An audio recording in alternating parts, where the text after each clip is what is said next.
तरह से तैयार करके अपने पशुओं को फीड डालते हो तो फीड का खर्चा भी कम होगा और साथ में अपने पशुओं का दूध भी बढ़ेगा और फैट भी बढ़ेगी। नमस्कार दोस्तों, आज के इस वीडियो में बात करने वाले कम खर्च में हाई एनर्जी फीड किस तरह से घर पे बनाए, वो भी मात्र लगभग की बात करूं तो 20 रुपए के लगभग हमारा खर्चा पड़ने वाला।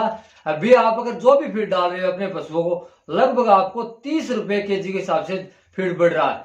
किसी भी प्रकार का अगर आप फीड डाल रहे हो मार्केट से लेके तो आपको 30 रुपए पड़ रहा है। मैं आज आपको ऐसा फीड बताने वाला हूं। अगर आप इस तरह से तैयार करके अपने पशुओं को फीड डालते हो तो फीड का खर्चा भी कम होगा और साथ में अपने पशुओं का दूध भी बढ़ेगा और फैट भी बढ़ेगी। दोस्तों, किस तरह से इस प्रकार का फीड आपने घर पर तैयार कर सकते हो जो हाई एनर्जी फीड हो।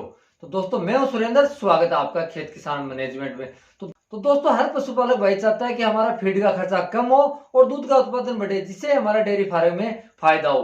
तो इस प्रकार का अगर फीड आपको तैयार करना है तो आपको चाहिए गेहूं की बात कर ले तो गेहूं लगभग आपको 20 रुपए केजी के हिसाब से अभी मिल जाता है।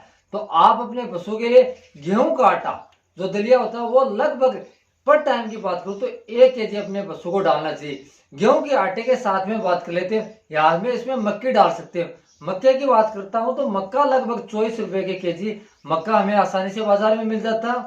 और दोस्तों, फैट बढ़ाने के लिए हमें सरसों के खल अंदर अगर हम डालते हैं पशुओं को तो हमारा फैट भी बढ़ेगी। तो सरसों की खल की बात कर ले तो 24 से 25 रुपए की अगर इनको सभी को मिक्स करते हैं। दोस्तों, हर पशुपालक भाई को पता है कि गेहूं के अंदर अगर हम अपने पशु को दलिया डालते हैं तो अच्छा दूध हमारा पशु पीक पे आता है। तो अगर आप अपने पशु को गेहूं की मात्रा अधिक रखते हो, मक्के और सरसों की खल की मात्रा अगर आप अपने फीड जो तैयार करते हैं उसमें अगर कम रखते हो तो आपको डेफिनेटली बहुत ही शानदार रिजल्ट देखने को मिलेगा। जो आप बाजार से जो चूरी ला रहे हो उसका खर्चा 30 रुपए आएगा। तो इस तरह से इन तीनों को किस तरह से आप अपने घर पे तैयार कर सकते हो। दोस्तों, घर पे तैयार करने के लिए सबसे पहले मैं आपको बता देता हूं कि किस तरह से आपको घर पे तैयार करना चाहिए। आप देख पा रहे हो दोस्तों, हमने एक बड़ा सारा टोपिया चढ़ा रखा, टब के अंदर हमने पानी डाल रखा। अब इसके अंदर हम डालते हैं सरसों की खल।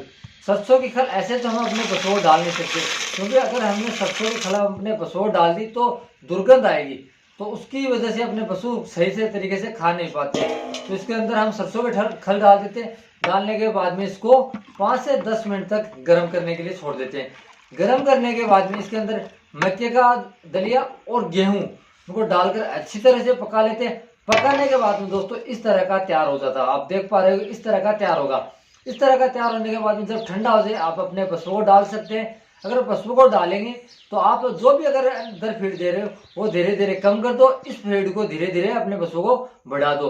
तो आप देखोगे आपको लगभग 5 से 7 दिन के अंदर आपको बहुत ही शानदार रिजल्ट देखने को मिलेगा। दोस्तों, इस तरह से आप अगर करते हो तो आपको शानदार बेनिफिट होगा। दोस्तों, अगर ये जानकारी आपको अच्छी लगी तो वीडियो को लाइक और शेयर कीजिए। दोस्तों, चैनल पर नए हो तो चैनल को सब्सक्राइब कीजिए।